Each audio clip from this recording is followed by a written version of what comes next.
자, 이제 탄수화물 영양 들어갈게요. 그래서 처음에 우리가 말씀드렸던 것처럼 이제 탄수화물 영양이 있고 탄수화물 대사 있고 지질의 영양, 지질 대사, 단백질 영양, 단백질 대사 이렇게 나눠가지고 그 탄단지 세 가지 그 주요 영양소, 다량 영양소 지금부터 시작을 해보도록 할게요.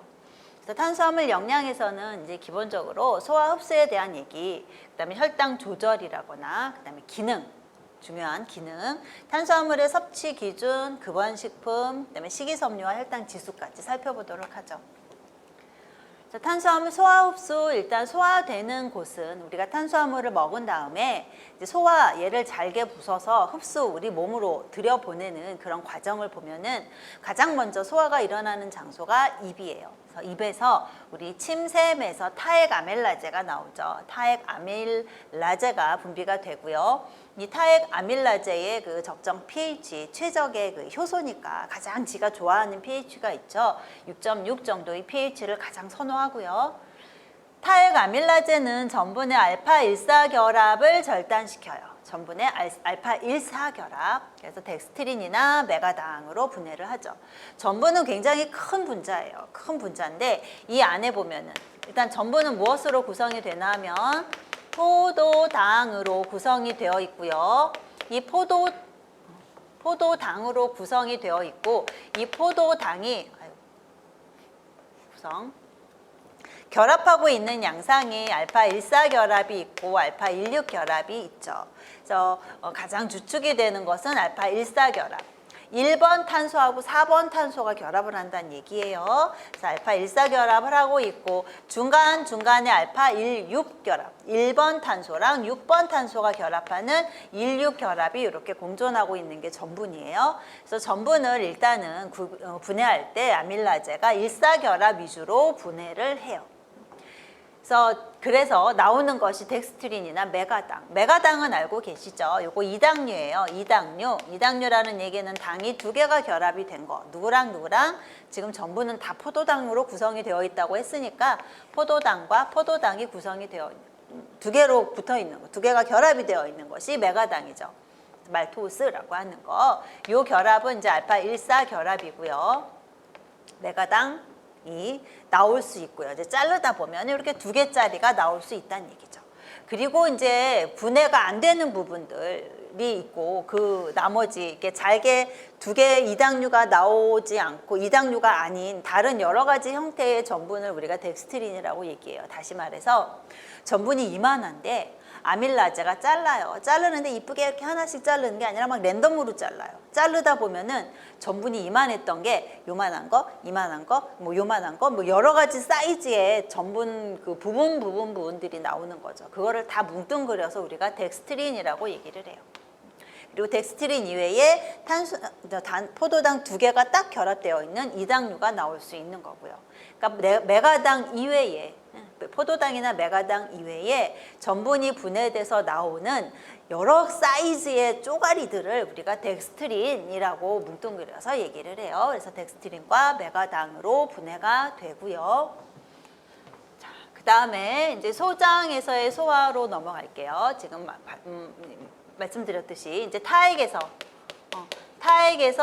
아밀라제에 의해서 전분이 분해가 되고요. 그 다음에 위에서는 더 이상 분해가 일어나지 않아요. 자, 위에서는 탄수화물의 소화 효소가 없죠. 그래서 위에서는 탄수화물의 소화가 일어나지 않는다. 더 이상의 탄수화물 소화는 없어요. 그래서 타액에서 어느 정도 분해된 다음에 위는 그냥 지나가는데 위에는 뭐가 있나 하면 위산이 있어요. 위산은 pH가 굉장히 낮죠. 그래서 위의 환경은, 위라고 하는 곳은 pH가 보통 1 내지 2 정도로 굉장히 산성인 환경이에요. 아까 우리 타액에서 봤던 타액 아밀라제는 최적 pH가 6.6 정도라 그랬죠. 이제 위까지 내려가면은 더 이상 타액 아밀라제는 일을 못해요. 너무 pH가 낮아서. 그래서 여기서 타액의 아밀라제가 불활성화돼요. 아밀라제가 불활성화. 그래서 더 이상 타액 아밀라제는 작용을 하지 못하고요. 그리고 이제 위를 지나서 식도 있고 위 지나면은 그 다음에 12지장이죠. 이제 12지장 쪽으로 이제 췌장의 아밀라제가 분비가 돼요. 췌장 아밀라제도 마찬가지로 전분의 알파 1사 결합을 절단해서 메가당과 이소메가당으로 분해를 하죠. 메가당, 포도당 두 분자예요. 아까 말씀드렸듯이 포도당 두 분자가 결합이 되어 있는 이당류.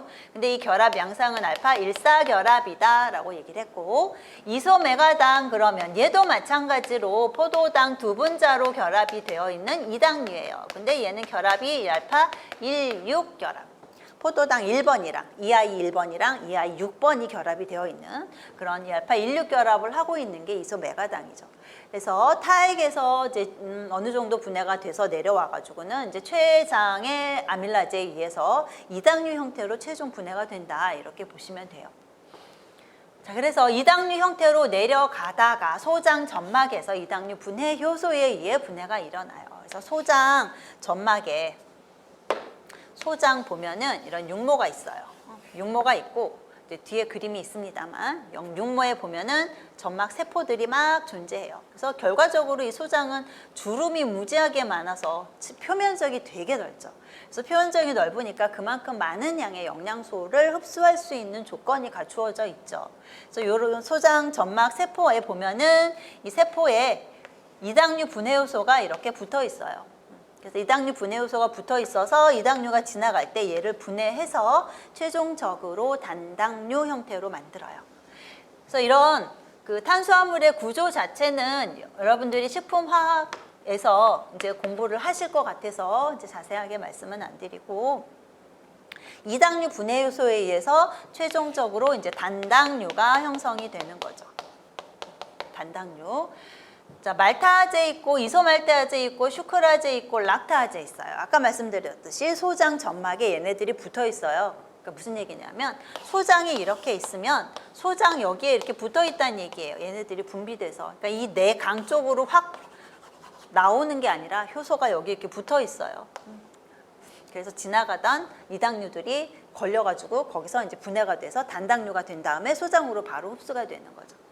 그래서 말타아제 그러면은 메가당, 말토우스라고 하는 메가당을 분해하는 게 말타아제예요. 그리고 이소말타아제는 이소메가당을 분해하죠. 그러니까 이 말타아제는 알파 1사 결합을 자르는 애고 얘는 알파 16 결합을 똑 자르는 애고, 그래서 포도당 두 분자가 생성이 되고요. 슈크라제 하면은 슈크로우즈 여러분 아시겠지만 서당, 설탕, 뭐 자당이라고 하는 아이죠.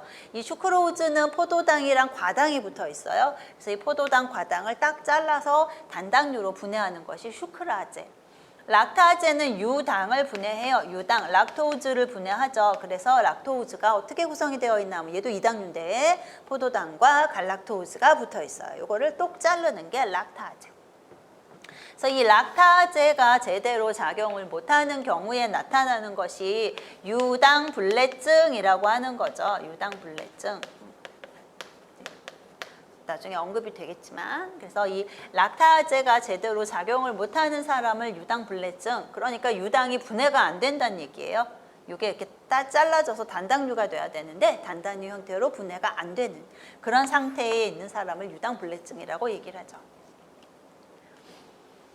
자, 그렇게 해서 최종적으로 단당류가 만들어져요. 그러면 이제 흡수가 되는 거죠. 탄수화물의 흡수 형태. 탄수화물이 소장에서 흡수가 될 때 얘는 죄다 무슨 형태이어야만 흡수가 되냐면 단당류 형태만 흡수가 돼요. 이당류 흡수 안 돼요. 단당류만 흡수가 돼요. 뒤에 가면은 단백질 같은 경우에는 아미노산으로 다 잘라진 다음에 흡수가 되는데 아미노산 말고 아미노산 2개 붙어 있는 거, 아미노산 3개 붙어 있는 거 이런 것도 흡수가 돼요. 단백질은. 근데 얘는 온리 단당류만 흡수가 돼요. 그러니까 어떤 형태? 포도당 아니면 아까 잘라서 나온 애들 과당 아니면 갈락토스 같은 형태가 주로 흡수가 된다라고 보시면 되죠. 또 이 밖에도 단당류, 다른 형태의 단당류도 흡수가 돼요. 그래서 단당류만 흡수된다라는 걸 염두에 두시고요. 자, 포도당, 갈락토스는 흡수될 때 능동 수송으로 흡수가 되고 과당은 촉진 확산으로 흡수가 돼요. 그래서 흡수되는 방식이 물질의 이동에서 우리 세포막을 통한 물질의 이동에서 흡수되는 방식이 당류가 어떤 단당류마다 단당류 형태에 따라 다르다라는 걸 알 수가 있죠. 그래서 능동수송 되는 애가 있고 촉진확산으로만 흡수가 되는 아이가 있고, 그래서 포도당과 갈락토스는 능동수송. 아까 얘기했어요. 능동수송은 뭐다? 농도가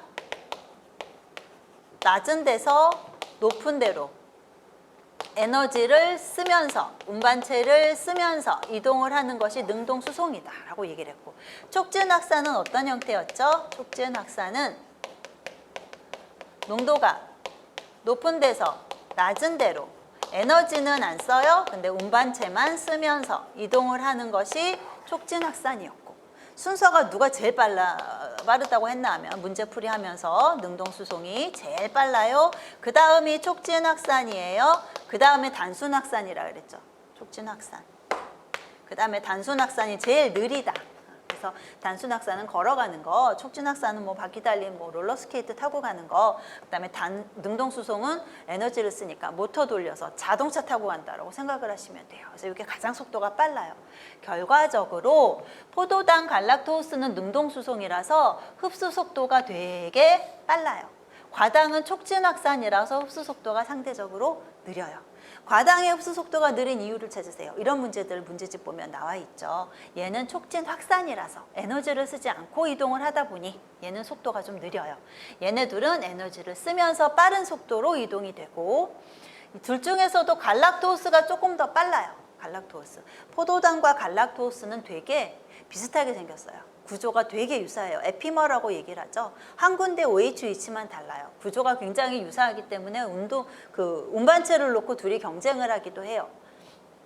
그래서 능동수송으로 흡수가 되고요. 만노스라고 하는 육탄당도 흡수가 되는데 속도 되게 느리죠. 얘도 촉진 확산이에요. 그래서 만노스도 흡수가 되고, 만노스도. 그래서 육탄당 중에서는 만노스가 가장 느려요. 가장 느림. 누가요? 만노스가요. 그 다음에 자일로스가 15. 자일로스는 5탄당이에요. 얘는 5탄당이죠. 5탄당. 5탄당이 어떤 형태로 어떤 방법으로 흡수가 되는지에 대한 연구는 아직 확실하지 않아요. 기전 자체가 확실하진 않아요. 근데 그 자일로스 같은 애들이 흡수되는 속도를 보니까 되게 느리더라. 그래서 한 15 정도로 굉장히 늦게 평가가 되죠. 결과적으로 뭐가 더 흡수가 빨리 된다? 5탄당과 6탄당을 비교를 하면은 누가 더 흡수 속도가 빨라요?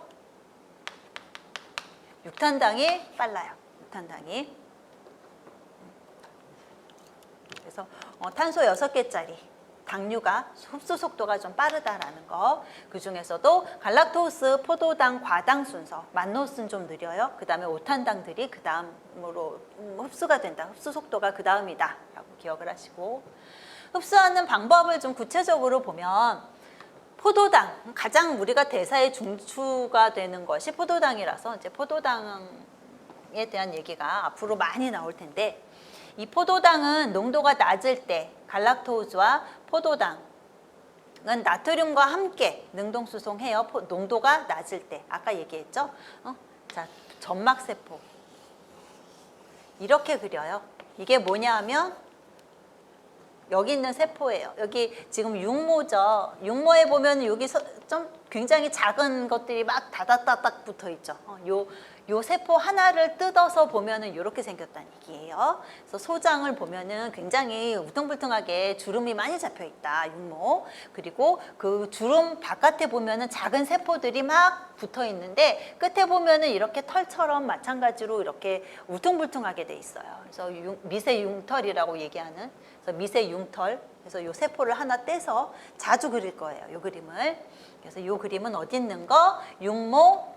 이 육모 바깥에 있는 요 점막 세포예요. 요 바깥에 있는 거. 자, 그래서 이 세포를 보면은, 자, 농도가 낮아요. 농도가 높아요. 어떨 때? 그러니까 포도당이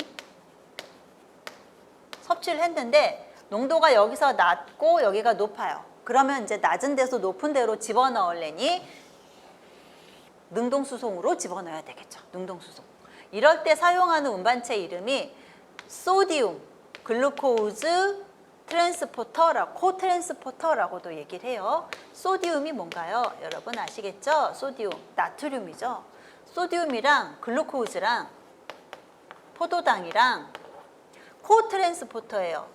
같이 운반한다고. 이걸 줄여서 SGLT라고 얘기를 해요. 그래서 1번을 앞에다가 하나 더 붙이더라고요. 그래서 이렇게 운반체를 통해서 얘가 포도당이 들어올 거예요. 그러니까 지금 나트륨이랑 같이 들어온다는 얘기예요. 나트륨과 함께. 그래서 장관 내 포도당 농도가 낮을 때 갈락토스 포도당, 그러니까 장관 내 포도당 농도도 낮고 갈락토스 농도도 낮고 농도가 낮을 때 얘네들은 나트륨과 함께 들어온다. 그래서 운반체 이름이 SGLT라고 얘기를 해요. 자, 이 기전을 조금만 자세하게 얘기를 하면 농도가 지금 낮고 높죠. 누구랑 같이 들어온다고요? 나트륨이랑. 나트륨의 농도는 나트륨은 세포 기준에서 안 밖 중에 어디가 많으냐면 바깥에 많아요. 나트륨이 이쪽에 많아요. 그리고 여기는 나트륨이 굉장히 적어요. 많은 데서 높은 데로, 나트륨 농도가 높은 데서 낮은 데로 확산될 수 있어요. 확산, 많으니까 높은 데로 어찌하다 보니 확산이 돼서 들어올 수 있는데 이 들어올 때 포도당이 같이 곁다리로 들어와요. 그래서 코트랜스포터 같이 들어오는 거죠. 나트륨이랑 같이 들어와요. 그러니까 나트륨이 결합이 되면서 운반체의 모양이 포도당을 운반하기에 적합한 형태로 바뀌는 거라고도 설명을 해요. 그래서 나트륨이 결합하면서 포도당 결합이 돼가지고 둘이 같이 이동을 해서 들어와요. 지금까지는 에너지를 쓰지 않았어요. 그렇죠? 그냥 나트륨 확산돼서 문 열렸다? 그러면 얘도 같이 그냥 꼽사리 껴가지고 확 들어오는 거예요. 그리고 나서 나트륨은 세포 밖에 얘는 위치 자체가 세포 밖이에요. 세포 밖에 나트륨 많아야 되죠. 이런 식으로 계속 확산돼서 들어오면 안에 많아져 버려요. 그러니까 이렇게 들어온 나트륨을 어떻게 해요? 밖으로 퍼내요. 농도가 지금 나트륨은 이쪽이 많죠. 낮은 데서 높은 데로 퍼내려니까 에너지를 쓰겠죠. 그래서 나트륨, 칼륨 펌프가 이때 또 작용을 해요. 칼륨 펌프를 통해서 들어온 나트륨은 나가요. 그러면서 칼륨이 안으로 들어오죠. 그러면서 여기서 ATP 에너지를 써요. 에너지. 포도당은 어떻게 할까요? 지금 포도당이 나트륨 들어올 때 꼽사리 껴서 들어왔어요. 그런 다음에 이제 혈관으로 이동을 해야 되겠죠. 혈관으로 이동할 때는 그냥 촉진 확산 형태로 이동을 해요. 이렇게 들어온 다음에 여기 지금 포도당 농도가 높죠. 그리고 바깥이 조금 낮아요. 그래서 이렇게 나갈 때는 촉진 확산 형태로 나간다. 이때 나갈 때 쓰는 운반체가 글루코즈 트랜스포터 2번을 쓰면서 나가요. 포도당 지금 직접적으로 에너지 썼나요? 지는 직접적으로 에너지 안 썼어요. 포도당을 운송하느라 들어왔다가 나간 나트륨의 에너지를 쓰죠. 이해하시나요? 포도당은 직접 에너지를 쓰지 않았어요. 나트륨이 에너지를 썼어요. 이걸 2차 능동수송이다 이렇게 얘기를 해요. 나트륨 칼륨 펌프 자체는 1차 능동수송입니다만 이 나트륨 칼륨 펌프를 쓰면서 나트륨이 들락날락할 때 포도당이 곁다리로 이렇게 들락날락하고 있죠. 이럴 때 이 아이는 직접 에너지를 쓰지는 않았습니다만 얘 때문에 나트륨이 에너지를 썼어요. 그래서 이걸 2차 능동수송 이렇게 얘기를 하죠. 다시 정리를 할게요. 자, 그래서 나트륨과 함께 능동수송된다. 이 팩트 자체가 가장 중요해요. 중요한데 소장 점막세포에서 지금 농도 차이에 따라서 이동을 하고 있어요. 포도당 지금 밥 먹었어요. 밥을 먹었습니다만 포도당 농도가 지금 아직 그렇게 높지 않다. 어디에 비해서? 세포 내에 비해서 포도당 농도가 높지 않은 그런 상태에서는 얘가 들어올 때 운반체를 써서 들어옵니다만 운반체 이름이 글루코즈 트랜스포터 1번을 써요. 소디움 글루코즈 코트랜스포터예요. 그래서 얘가 농도가 낮은 데서 높은 데로 들어오는데 이때 나트륨이 같이 들어와요. 그러니까 나트륨이 확산될 때, 나트륨은 지금 여기가 많고 여기가 낮아요. 나트륨이 확산될 때 꼽사리 껴서 들어온다라고 말씀을 드렸어요. 그래서 포도당이 이렇게 싹 들어와요. 에너지 안 쓰고 나트륨 들어올 때 따라 들어와요. 공동수송. 그리고 나서 들어온 포도당은 다시 혈관으로 이동을 해야 하는데 혈관 쪽에는 포도당 농도가 상대적으로 세포 안보다 낮아요. 그러니까 높은 데서 낮은 데로 운반체 쓰면서 촉진 확산 형태로 이동해요. 이때 쓰는 운반체 이름이 글루코즈 트랜스포터 2번을 써요. 2번. 자, 그래서 포도당은 직접 에너지 안 쓰고 왔다 갔다 했어요, 지금. 나트륨은 이제 들어왔고, 나트륨은 지금 바깥에 많아야 정상이고, 이 낮은 농도에서 높은 농도로 나트륨을 퍼낼 때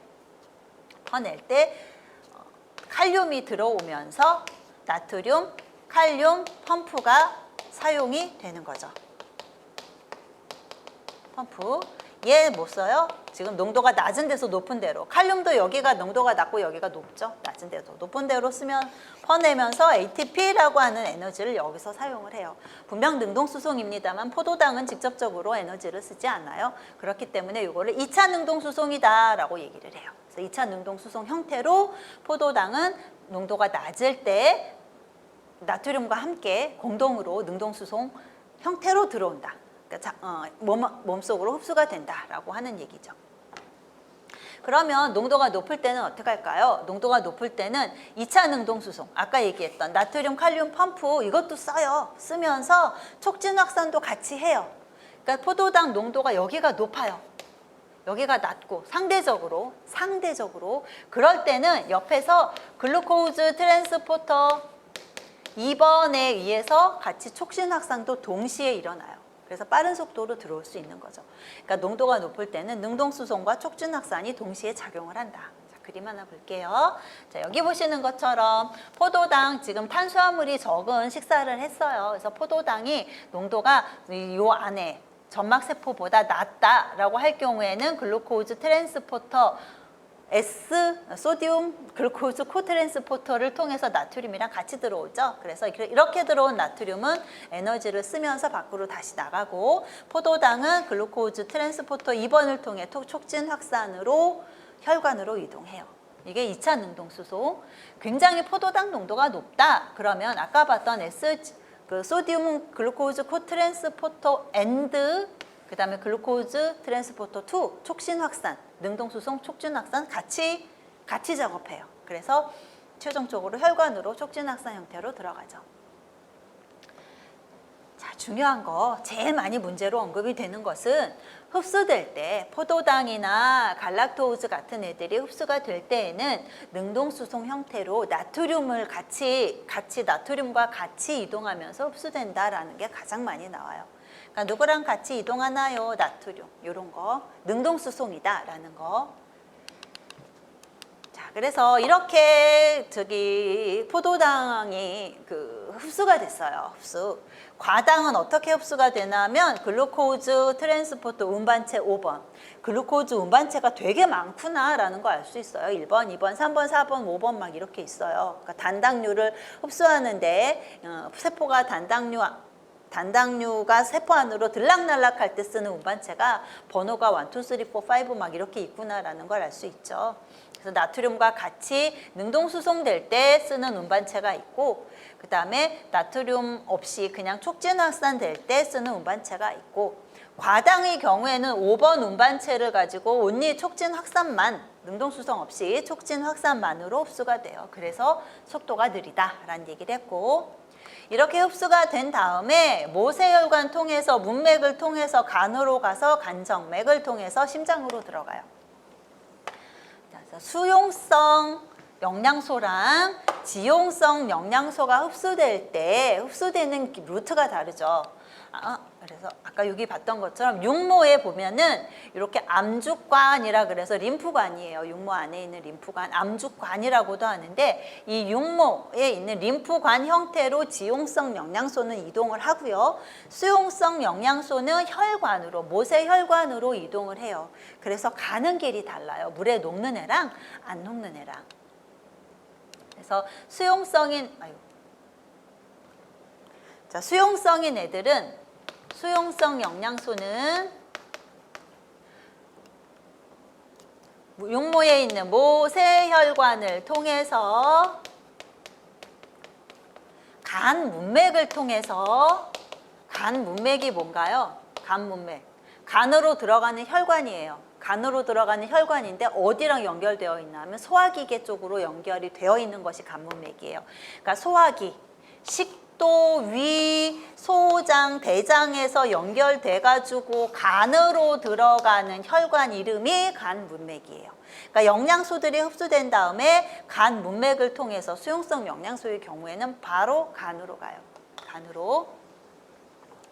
그래서 간 문맥을 통해서 간으로 간 다음에 간 빠져나와서 간정맥 빠져나와서 그 다음에 심장을 통해서 온몸을 순환을 하는 것이 수용성 영양소.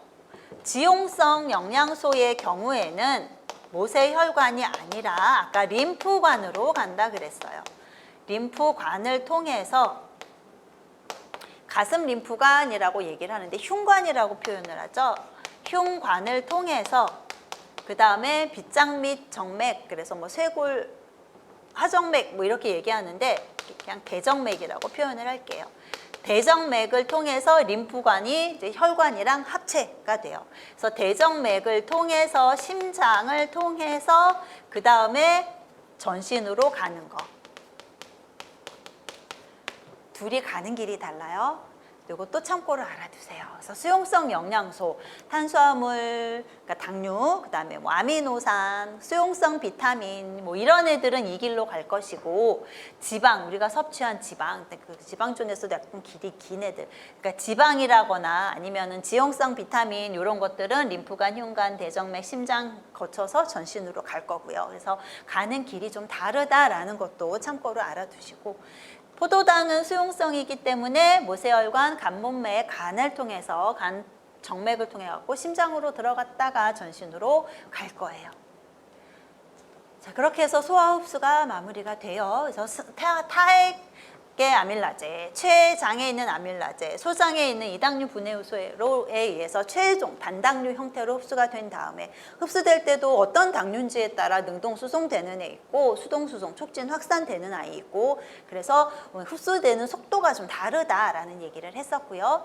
그리고 나서 이제 모세혈관을 통해서 간문맥 통해서 간으로 가서 최종적으로 심장으로 들어가서 온몸을 순환을 하는 것이 이 포도당 을 포함한 단당류들의 이동 경로예요. 그래서 소화, 흡수 되고요.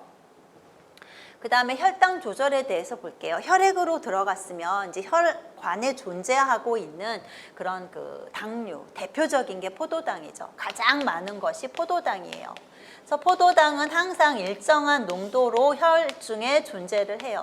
혈중에 보통 0.1% 정도의 포도당이 항상 존재를 하고요. 그래서 우리가 밥을 먹지 않아도 700 내지 100mg 정도의 포도당이 혈중에 항상 존재해요. 데시리터당. 밥을 먹고 나면은 140 이렇게 올라가요. 올라갔다가 다시 제자리로 다시 이렇게 회복이 되는데 보통 2시간 정도 걸리죠. 2시간이 걸리면 있으면 다시 회복이 돼요. 그래서 혈당이 이제 공복 시에 70, 110 정도 있다 밥 먹으면 올라가죠. 올라가서 140 정도로 올라갔다가 다시 원래 상태의 혈당으로 돌아올 때 걸리는 시간이 한 2시간 정도 된다는 얘기죠. 근데 이 당뇨인 사람들은 원래부터 높아요. 원래부터 높아서 되게 높아진 다음에 2시간이 지나도 원래 상태로 안 돌아가요. 그게 당뇨인 거죠. 자, 식후에 혈당이 상승했을 때 그리고 공복일 때 어떻게 포도당이 혈당이 유지되는지를 좀 볼게요. 우리가 밥을 먹은 다음에 혈당이 막 올라가요. 올라갈 때 췌장에서 인슐린이 분비가 돼요. 그러니까 포도당 농도가 높아지면 이 높은 포도당이 췌장으로 가서 이제 뭐 ATP를 만들고 뭐 하는 과정에서 인슐린 분비가 촉진이 되는 거죠. 그래서 인슐린이 일단은 혈당이 높아지면 인슐린이 분비가 된다. 그래서 혈당을 세포 안으로 유입시켜서 에너지원으로 이동을 해요. 자, 혈중에 포도당이 많으면 이게 신호가 돼서 인슐린이라는 애가 분비가 돼요. 그래서 인슐린이 분비가 되면 아까 얘기했던 것처럼 인슐린이 세포막에 있는 수용체에 가서 결합을 하죠. 그럼 이게 신호가 돼서 야 밖에 지금 포도당 되게 많대 라는 신호가 세포 안으로 전달이 돼요. 전달이 되면 이제 일련의 반응들이 막 일어나서 결과적으로 바깥에 많은 포도당을 낮추는, 없애는 그런 기전들이 막 작용을 해요. 일단은 어떻게 할까? 밖에 포도당 많으니까 세포 안으로 들여서 에너지원으로 써버리자. 그리고 에너지원으로 쓰고 그래도 남았으면 글리코겐으로 저장을 합시다. 그럼 글리코겐 저장은 근데 간이랑 근육에서만 글리코겐으로 저장이 되죠. 그리고도 포도당이 남았네요. 그러면 지방으로 전환해서 지방 조직으로 에다가 이제 지방으로 저장을 해서 전환을 해서 저장을 해요. 지방은 저장할 수 있는 장소가 무궁무진하기 때문에 아주 많은 양의 지방을 저장을 할 수가 있죠. 근데 글리코겐은 간과 근육에 한정적으로 저장이 되기 때문에 글리코겐 형태로 저장할 수 있는 양은 많지 않아요. 결과적으로 우리가 탄수화물을 무지하게 많이 먹었다? 그러면 체내에서 지방 합성이 그만큼 많아진다는 얘기고 몸에 지방이 많이 축적이 된다라는 얘기죠. 그래서 에너지원으로 쓰던 저장을 하던 해서 혈중에 있는 포도당을 어떻게든 사용해요. 그래서 혈중에 있는 포도당을 낮추는 거죠. 그래서 혈당을 저하시켜요. 2시간이 지나면 정상치로 내려간다라고 하죠. 자, 인슐린이 이렇게 분비가 돼서 수용체에 결합을 하면 지방 조직이라거나 골격근, 근육이라거나 이런 데서는 인슐린이 그러니까 지방 조직이나 근육 세포에 인슐린이 결합을 하면 포도당이 많다라는 신호가 세포 안에 전달이 되면서 포도당을 들이는 운반체 글루코즈 트랜스포터 4번이에요. 얘가 이쪽으로 이 안에 있다가 이쪽으로 이동을 해요. 그래서 포도당이 막 안으로 들어오는 거죠. 인슐린이 분비가 안 돼요. 그러면은 신호 전달이 안 돼요. 그러면 운반체가 이쪽으로 이동하지 않아요. 그럼 지방 조직이나 근육에서는 포도당이 안으로 들어오질 못해요. 에너지원으로 쓰지 못한다는 얘기죠. 그래서 혈당도 낮아지지 않고 포도당의 이용률도 높지 않은, 이용이 잘 안 되는 그런 상황이 벌어지겠죠. 자, 그래서 인슐린에 의해서 이제 체내에 있는 포도당을 이용하는 쪽으로, 그래서 혈당을 낮추는 쪽으로 반응이 진행이 돼요.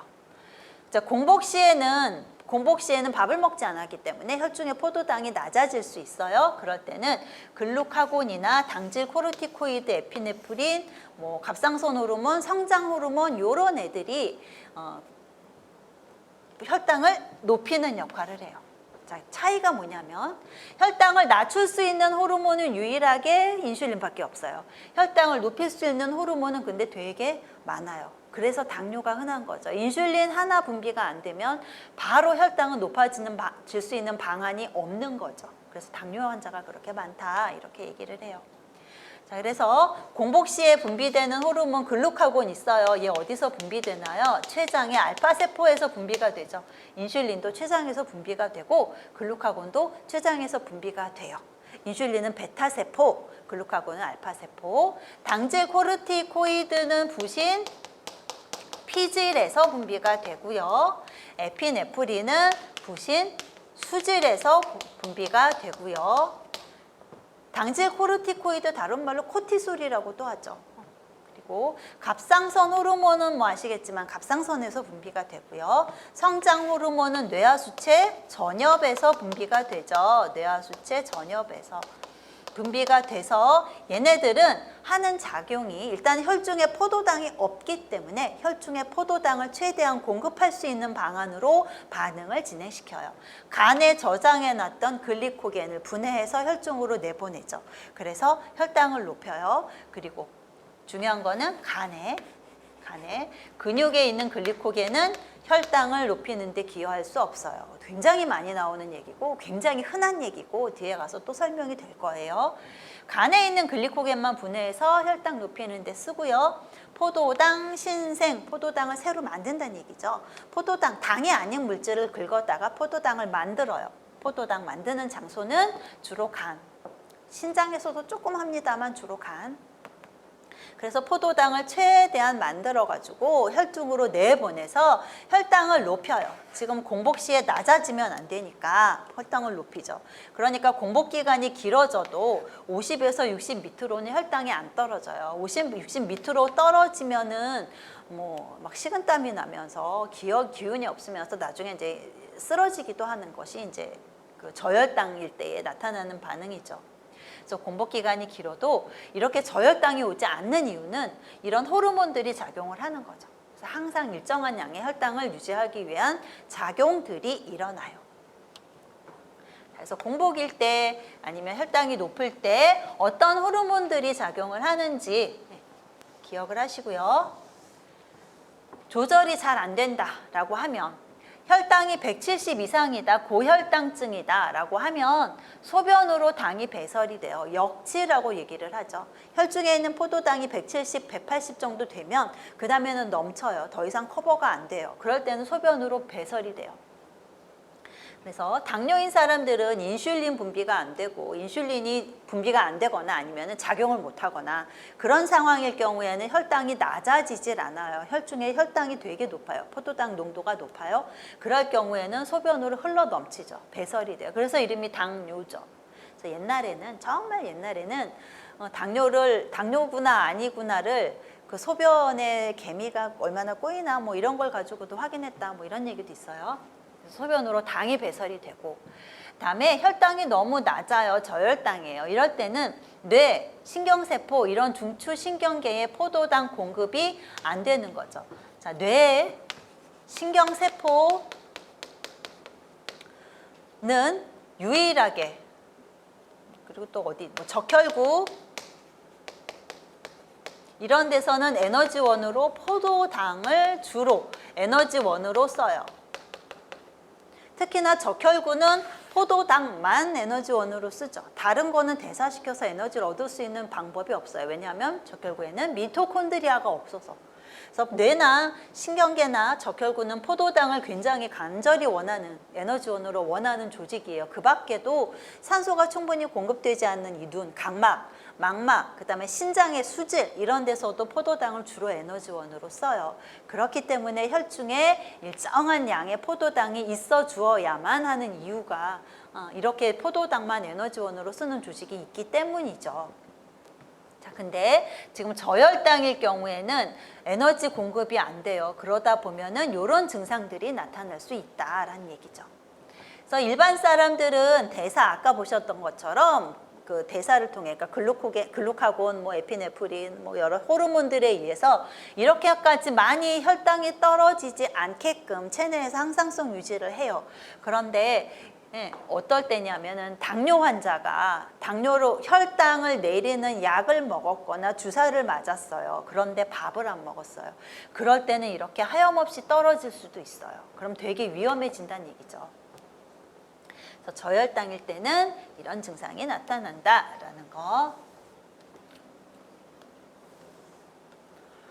식이 섭취 단계에 따른 포도당 급원과 사용 조직. 일단 밥을 먹었어요. 밥 먹었으면 지금 포도당 되게 많아요. 그럼 체내의 여러 조직에서 에너지원으로 포도당을 사용해요. 체내 모든 조직에서 밥을 먹어서 충분할 때. 그러다가 이제 점점점 공복 기간이 길어지죠. 밥을 안 먹어요. 그러면은 점점 이제 혈중의 포도당 농도가 낮아지기 시작해요. 그럼 1차적으로 간에 있는 글리코겐을 분해해서 글리코겐은 포도당이 막 결합된 형태예요. 이거를 분해해서 혈중으로 내보내서 혈당 유지를 하죠. 그리고 당을 새로 만든다 그랬어요. 여러 재료들을 모아서 뭐 아미노산이라거나 가장 대표적인 재료가 아미노산이에요. 아미노산을 가지고 체내에서 포도당을 새로 합성을 해요. 그래서 지금 굉장히 당이 공급이 충분치 않은 상황이에요. 그래서 이렇게 만들어서 조달을 하면은 아직까지는 모든 조직에서 사용을 할 수 있는데 점점 다른 일부 조직에서는 포도당 이용이 점점 감소해요. 그러니까 간, 근육, 지방 조직 이런 데서는 다른 거, 뭐 지방이나 이런 걸 에너지원으로 쓰게 하고 점점점 포도당만 절실하게 필요로 하는 조직에만 포도당을 공급하기 시작해요. 부족하니까. 그래서 금식이 보통 12시간이 넘어간다. 12시간이 넘어가면은 간에 글리코겐 하나도 없어요. 그러니까 간에 글리코겐 저장량이 많지 않기 때문에 보통 간에 한 10%가 글리코겐으로 저장이 될 수 있어요. 근데 이거 양이 한 100g밖에 안 돼요. 100g 정도를 맥시멈 저장해 놨다가 지금 공복이 진행이 되면은 이제 분해해서 이거를 혈당으로 제공을 해요. 제공을 하는데 양이 한정적이기 때문에 공복이 12시간이 넘어가면 얘 다 써요. 다 써서 이제 간에 글리코겐 없어요. 그러니까 아침에 일어나서 아침을 안 먹죠. 그러면 오전에 이제 거의 간에 글리코겐 하나도 없다고 보는 거죠. 그리고 당신생 합성이 이제 점점 왕성해져요. 신장에서도 막 합성하기 시작해요. 공복이 길어질수록 신장도 막 협업해서 포도당 합성을 막 해요. 그래서 그걸로 혈중에 혈당을 유지시키는 거죠. 뇌, 적혈구, 신장 수질 뭐 이런 데서는 포도당을 이용하고요. 근육이나 이런 데서는 거의 이제 이용을 못 해요. 왜냐하면 없으니까. 그래서 이런 데서는 지방 이런 것들을 에너지원으로 사용하죠. 장기간 금식해요. 한 16일이 넘어갔다. 그럼 간 신장에서 당신생을 하는 걸로만 혈당 유지를 하고요. 뇌 이런 데 포도당 이용 속도, 뇌에서도 포도당 이용 속도가 감소해요. 이러면 뇌에서는 뭘 에너지원으로 쓰느냐? 케톤체라고 하는 것을 에너지원으로 사용해요. 케톤체. 그리고 이제 포도당 아니면 안 되는 애, 적혈구가 대표적이에요. 적혈구는 포도당 아니면 안 돼요. 다른 애는 에너지원으로 못 써요. 미토콘드리아가 없어서. 이런 데다가 이제 최종적으로 계속 이런 데다가는 공급을 해주고 뇌 이런 데서도 이제 좀 포도당 그만 쓰고 딴 거 써. 이렇게 얘기를 하는 거죠. 그래서 최종적으로 다른 적혈구 이런 데만 포도당이 공급이 되고 뇌, 신경계 이런 데서도 케톤체를 에너지원으로 사용을 하는 거죠. 그래서 이제 문제가 어떻게 나오나 하면 공복이 지나서 지금 뭐 14시간이 지났어요. 뭐 24시간이 지났어요. 밥 먹은 지. 그러면 혈당 유지하기 위해서 혈당의 급원으로 사용이 되는 것은 무엇인가요? 이런 형태의 문제가 나올 수 있어요. 뭐가 24시간이 지나가면 이제 간에 글리코겐 없다 그랬어요. 신생 말고는 방법이 없어요. 그때는. 그래서 공복이 24시간이 지났습니다. 어떤 대사가 일어나나요? 라는 문제가 나올 수 있어요. 뭐 간에 있는 글리코겐을 분해해서 혈당을 공급합니다. 아니에요. 24시간쯤 되면 이제 간에 글리코겐 한 개도 없어요. 그럴 때는 포도당 신생을 통해서 혈당을 공급합니다. 라고 하는 것을 찾으셔야죠. 그리고 대부분의 조직에서 포도당을 에너지원으로 사용하지 못하고 지방이나 이제 슬슬 케톤체나 이런 것들을 에너지원으로 사용을 하게 돼요. 자, 탄수화물의 생리적 기능 넘어가서 보면 탄수화물의 생리적 기능 대표적인 게 에너지 공급이죠. 에너지 공급이에요. 얘는 에너지 공급. 그래서 1g당 4kcal 다 알고 계시는 거 4kcal의 에너지를 공급하는 것이 탄수화물. 가장 큰 탄수화물의 기능은 에너지 공급. 그리고 단백질 절약 작용을 해요. 단백질을 절약해줘요. 단백질이 쓸데없이 에너지원으로 사용되는 걸 막아준다라는 의미죠. 단백질은 해야 될 일이 되게 많아요. 얘만 할 수 있는 고유 기능이 되게 많아요. 이 고유 기능을 해야지 얘가 에너지원으로 쓰인다거나 아니면 포도당 합성에 이용이 되면 안 되겠죠. 포도당 신생에 이용이 되면 안 돼요. 그러니까 요거를 안 하게 하려면 탄수화물을 먹어야 된다는 얘기죠.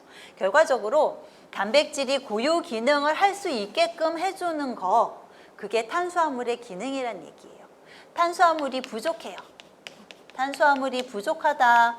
그러면 에너지원이 없으니까 단백질 갖고 에너지원 써야 되고, 탄수화물이 부족하면 혈당 유지할 때 아까 대표적으로 재료가 되는 게 아미노산이라 그랬어요. 단백질 분해해서 아미노산 만들어가지고 포도당 신생, 포도당 합성을 해야 된단 말이에요. 그래서 얘가 이거 하다 보면은 지가 해야 될 걸 못 한다는 얘기예요. 그러니까 지가 할 수 있는 고유 기능을 할 수 있게 단백질을 아껴주자. 그러려면은 탄수화물을 먹어줘야 된다는 얘기예요. 그래서 탄수화물이 에너지 원 되고 뭐 혈당 유지하고 이건 얘가 하고 얘는 고유 기능을 할 수 있게 단백질을 아껴준다라는 의미에서 절약작용이라고 얘기를 해요.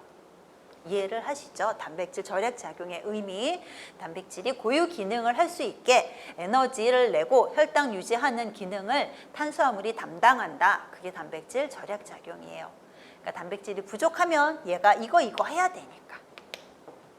탄수화물이 부족하면 얘가 이거랑 해야 되니까. 그리고 케톤증 예방해요. 케톤증 예방. 이거는 지방이 불연소되는 것을 막아줘요. 지방이 불연소를 방지해준다라는 의미예요. 자, 지방이 반대로 탄수화물이 부족할 때를 생각해 볼게요. 탄수화물이 부족해요. 그럼 뭘로 에너지를 채워요? 지방으로 채운다 그랬어요. 아까 물론 단백질도 에너지원이 될 수 있습니다만 주로 담당하고 있는 것이 이제 지방의 에너지원으로 얘가 부족하면 여기에 절대적으로 의존을 하는 거죠. 절대적으로 얘가 에너지원이 돼야 돼요. 얘가 없으면. 그러면 이제 지방은 에너지를 낼 때 얘는 어디 가서 내나 하면 미토콘드리아 가서 에너지를 내요. 산소가 필요한 대사 조직이죠. 대사 과정이죠. 그래서 미토콘드리아에 가서 에너지를 내는데 지방, 탄수화물 이런 애들이 에너지, ATP를 많이 생성하기 위해서는 TCA 회로를 돌아야 돼요. TCA 회로 아까 어디 있다고 얘기를 했냐면 미토콘드리아 안에 있는 기질, 매트릭스, 그 안에 TCA 회로랑 관련된 효소가 있다 그랬어요.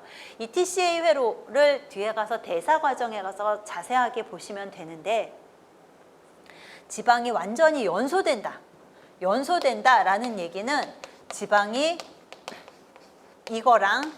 이걸로 홀라당 다 타버린다는 얘기예요. 이게 완전히 얘가 이 아이로 전환이 되면서 ATP가 되게 많이 나와요. 근데 이걸로 완전히 전환시키는 과정이 결과적으로는 TCA 회로랑 전자 전달계랑 연계가 돼요. 연계가. 그런데 이 TCA 회로를 돌리기 위해서는 뭐가 필요하냐면 옥살로아세트산이라는 게 필요해요. 옥살로아세트산. 지금 이해가 안 되셔도 괜찮아요. 이따가 TCA 회로 돌릴 때 확인을 하실 수 있어요.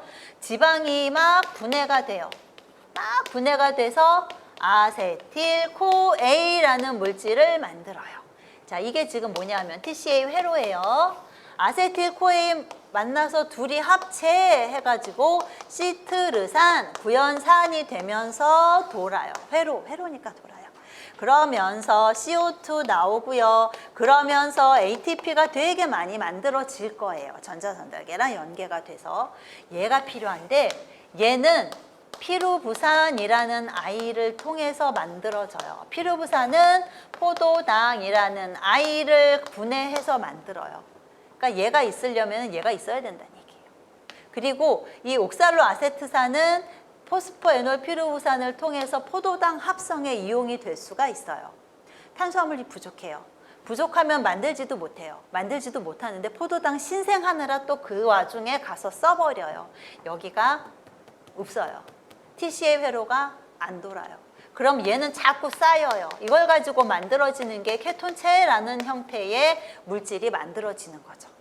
그래서 이 케톤체가 많아지면 케톤체의 특징은 전부 다 산이에요. 산. pH가 낮아질 수 있어요. 혈액이나 체액의 pH가 낮아져요. 얘가 많아지면. 그래서 결과적으로는 산증, pH가 정상 범위를 벗어나서 산성화돼가지고 아파요. 그게 케톤증인 거죠. 케톤 산증이라고 엄격히 얘기하면 케톤 산증이라고 해야 되는데 케톤 산증이 돼요. 그런 것을 예방하려면 결과적으로 이 케톤 산증이 생기게 된 원인은 얘가 부족해서 생긴 거란 말이에요. 그러니까 얘가 있어야만 케톤 산증이 안 생겨요. 지방이 완전히 연소될 수 있다는 얘기고 케톤체가 안 생긴다는 얘기죠.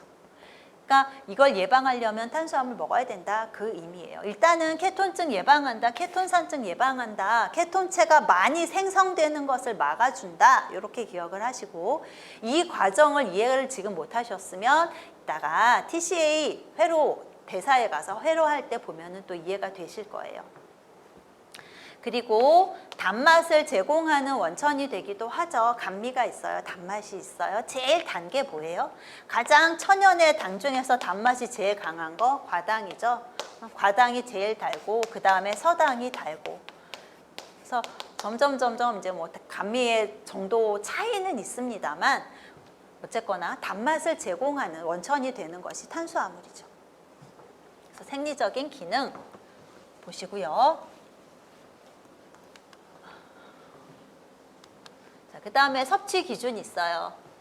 탄수화물의 섭취 기준이 요번에 새롭게 나왔어요. 탄수화물, 다량 영양소에서 탄수화물, 리놀레산, 알파리놀렌산, DHA 플러스 EPA가 추가됐다. 그래서 36개던 게 2020년에서 40개로 늘었다라는 얘기를 개요에서 말씀을 드렸죠. 그래서 탄수화물에 대한 기준치가 설정이 돼 있는데 기존에 이제 영아기 0에서 5개월 내지 11개월이 아이들은 충분 섭취량이 설정이 돼 있어요. 충분 섭취량이. 얘네들의 충분 섭취량은 어떻게 알았느냐? 모유에 들어있는 유당 함량, 그리고 조금 지나면 모유랑 이유식에 들어있는 어떤 탄수화물 섭취량 기준으로 해서 충분 섭취량을 추정을 한 거죠. 추정을 해서 설정을 해놨고요. 그 다음에 1세 이후에는 평균 필요량이랑 권장 섭취량이 설정이 돼 있어요. 이게 2020년에 새로 나온 거예요.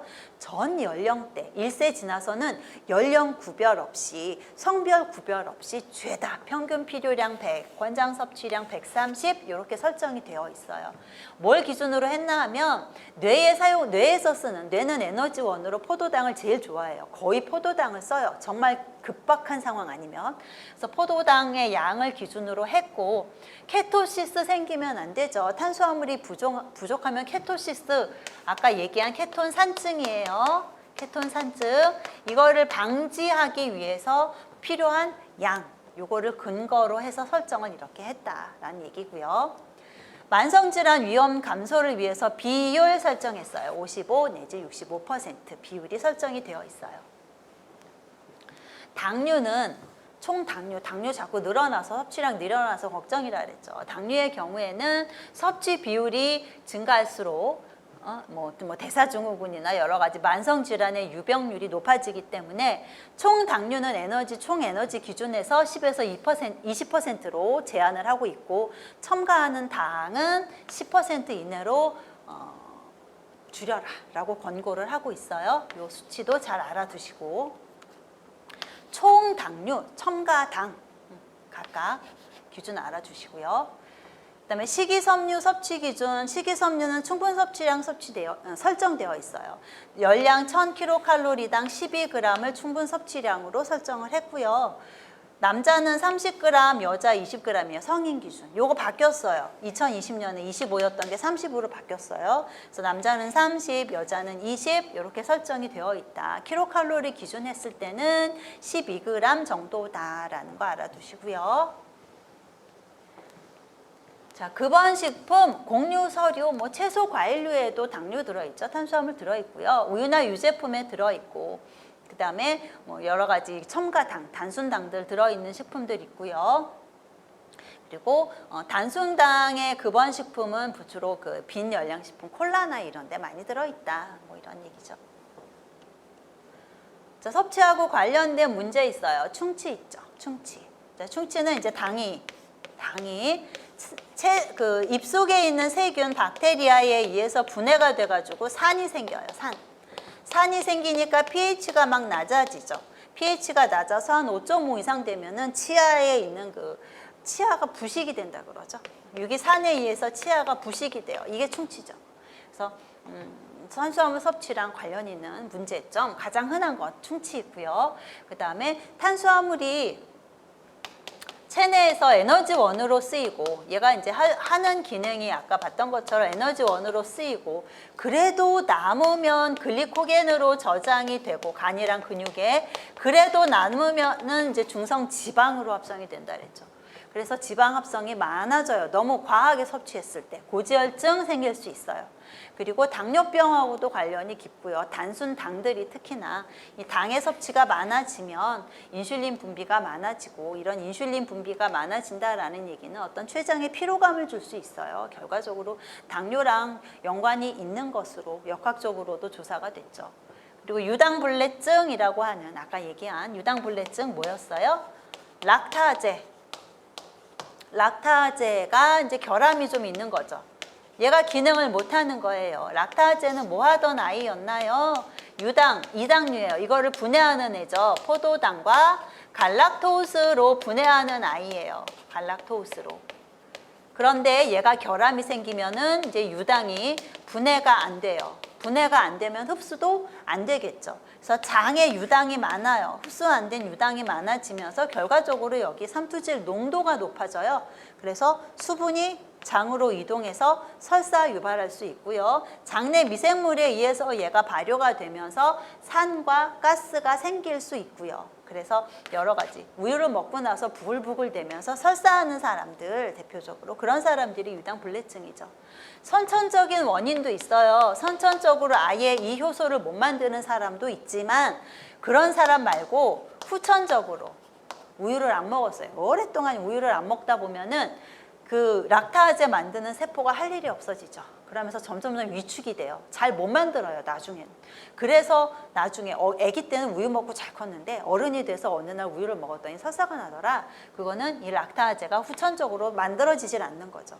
그래서 선천적으로 못 만들면 우유를 아예 못 먹어야 되고, 유당을 아예 섭취를 안 해야 되고, 우유를 안 먹는 게 아니라 유당을 섭취를 하면 안 되고, 후천적인 경우에는 뭐 방법이 여러 가지 있죠. 뭐 따뜻하게 먹는다, 다른 음식이랑 같이 섞어서 먹는다, 뭐 여러 가지 방법이 있어요. 그래서 이 후천적인 경우에는 따뜻하게 먹는 거. 우유가 들어가면은 위에서 얘가 커드라고 해갖고 덩어리를 만들어요. 근데 따뜻하게 먹으면 그 덩어리가 좀 단단해요. 단단하면은 금방 안 내려가요. 차가운 거 먹으면은 물렁물렁한 커드라서 쑥 내려가요. 내려가서 한꺼번에 내려가면 가뜩이나 못 만드는데, 한꺼번에 내려가면 소화를 점점 못 시키는 거죠. 그래서 따뜻하게 먹어서 단단한 커드를 만들어서 내려가는 속도를 조금 늦추는 거예요. 그럼 찔끔찔끔 내려가면은 조금이라도 만들어서 분해를 할 수 있다는 얘기고요. 그리고 다른 음식이랑 같이 먹으면 소화 속도가 아무래도 느려지겠죠. 다른 음식이랑 같이 먹으면. 그러면 소화가 좀 천천히 되고, 그러다 보면은 이제 조금이라도 만들어서 어느 정도 분해를 할 수 있지 않나, 그렇게 얘기를 하는 거죠. 자, 그 다음에 개실증이라고 하는 건 식이섬유 섭취가 부족했을 때 개실증 나타나요. 개실증 아시죠? 대장에서 대장 겉에 이렇게 볼록볼록볼록하게 나오는 거, 밖에서 보면 마치 포도 같은 거, 안에서 보면 구멍이 아니라 이렇게 함몰된 부위들이 이렇게 보이는 거, 그게 이제 개실증이에요. 그래서 섬유소를 섭취하지 않게 되면은 이 섬유소가 하는 기능이 뭐 여러 가지가 있습니다만, 섬유소가 부족할 경우에 이 장에 자극이 적어지죠. 그리고 대변의 양이 작아요. 이래서 대장이 조금 이렇게 얇아지니까 그러니까 대장이 확장이 안 되고 수축이 되는 그런 상황이 벌어져요. 장의 그런 운동도 활발하지 않아지고 대변의 양도 적어지고, 그럼 얘가 충분히 확장이 안 된 상태에서 약간 이렇게 내강이 좀 좁아진 상태, 그런 상태에서 변을 보다 보면 압력이 높아지고, 압력이 높아지다 보면은 대장 그 점막 중에서 약간 얇은 부분이 이렇게 튀어나오는 거죠. 그게 개실이에요. 그래서 여기에 이제 염증이 생기면 개실염이라고 하고, 그래서 개실증 예방 차원에서라도 식이섬유는 충분히 섭취를 해줘야 된다는 얘기고요. 갈락토세미아라고 하는 거는 갈락토즈가 대사가 안 되는 거예요. 갈락토즈가 대사가 안 되는 거. 체내에서 뭐 분해가 되고 얘가 이제 포도당으로 전환이 되고 해서 대사가 돼야 되는데 대사가 안 되는 질환이 갈락토세미아죠. 그래서 갈락토세미아라고 하면은 어떤 효소의 결함인가요? 하는 문제가 기출로 나온 적이 있어요. 그래서 갈락토즈 1인상 의리딜 전이효소가 결함이 됐을 때 갈락토세미아가 나타나요. 요거는 갈락토즈 대사에 가서 다시 한번 효소 이름을 이야기하도록 하고요. 그래서 갈락토즈가 몸에 막 축적이 돼요. 그러다 보면 뭐 백내장부터 해서 여러 가지 문제들이 생기는 거죠. 거의 이건 이제 선천적인 대사 질환들이라고 할 수 있어요. 갈락토우즈가 대사되지 않아서 체내에 축적돼서 생기는 병, 갈락토세미아라고 해요. 자, 식이섬유 있는데 식이섬유부터는 조금만 쉬었다가 하도록 할게요.